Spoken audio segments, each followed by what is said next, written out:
Rock 95. Oh, hold on. Okay, amateur. Rock 95. Start playing your song already. My goodness, this silly computer. It's like Monday for me, for crying out loud. Joining me is Sabrina. Am I saying your last name right? Is it Fallah? Fallah. Fallah. Well, I was close. Yes, yeah. You were great. Yeah. I got to read. At least you didn't say Fallah. I don't know where they get the F from, but yeah, you got it. Yeah. Well, my apologies and welcome. Okay, I don't know. I'm screwing up today. I just have to wonder. It's like a goofy Friday. I don't know. I don't have enough caffeine. I don't know what it is. Now, we're talking with you. We're going to do Crank It or Yank It with your song, everything, but bringing you on the program because you are persistent is what you are. Right? Yes. Because you sent me a whole bunch of music like a couple of months ago or so, right? Yes. I before the pandemic started.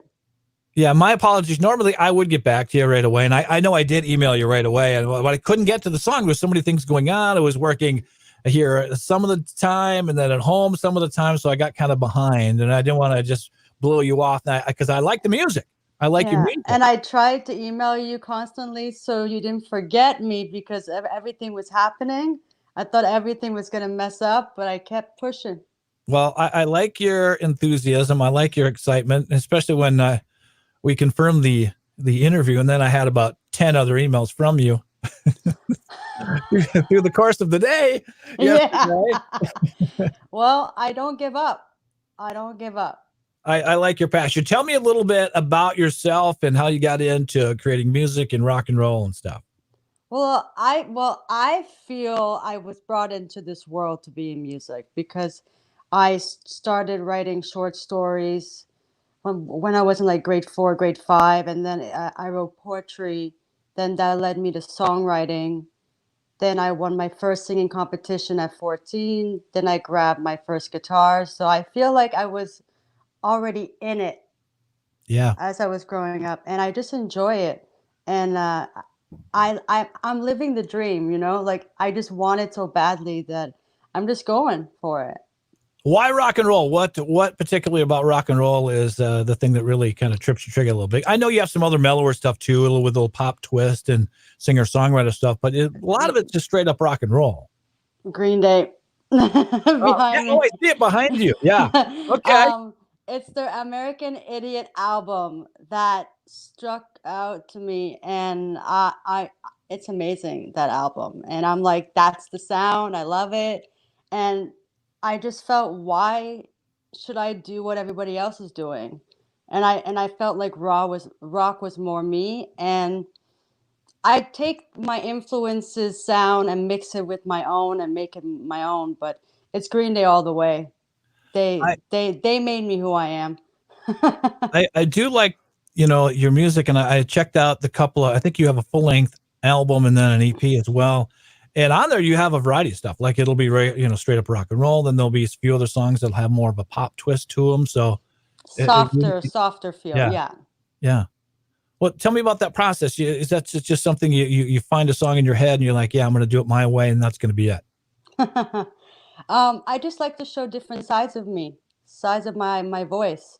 Like some people hear bang, bang, bang, but some people like to hear a softer feel. So, and I like singing soft songs too. It brings a different emotion and feel out of me. Do you remember like the first song you learned and you started playing in front of people, like kind of clicked, you're like, and I can do this? Yeah, it was Avril Lavigne's Nobody's Home. Oh, I used to sing a lot of Avril. Oh yeah. Yeah, in front of the whole family, or how'd you start? I singing in front of my family was nerve-wracking. Really? I'm better singing in front of people I don't know. And also, I rather sing in front of hundreds and thousands than just in front of 2 people. I feel more nervous in front of 2 people than I am in front of a full room. It's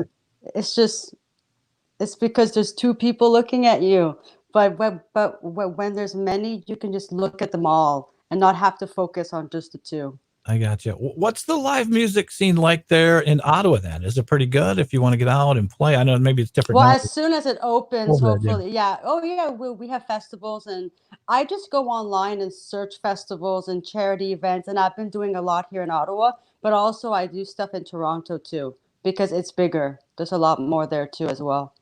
So you've got a couple of albums out now. What's the plans? Are you going to record? Because it looks like it's been a couple of years or so, 3 years or so, since you put out an album. Or is there plans to do that for another As one? Or as soon as we're able to go back and go into studio and stuff, because right now it's tough. I don't know, but I am writing. I am still working on stuff, but I just want to get into the studio.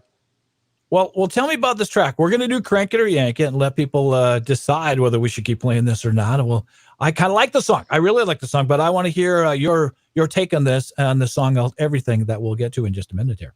Okay. Tell me about the song. So everything was actually given to me by my producer Chris Burkett, who actually wrote the song with his daughter. So he offered the song to me. He thought it would go with my vocal range. And the song is about teenage anxiety, what you go through as a teenager, and peer pressure, trying to fit in. So when I got that song, I could totally relate to Mhm. it, thinking back. So yeah, and I really like singing that song.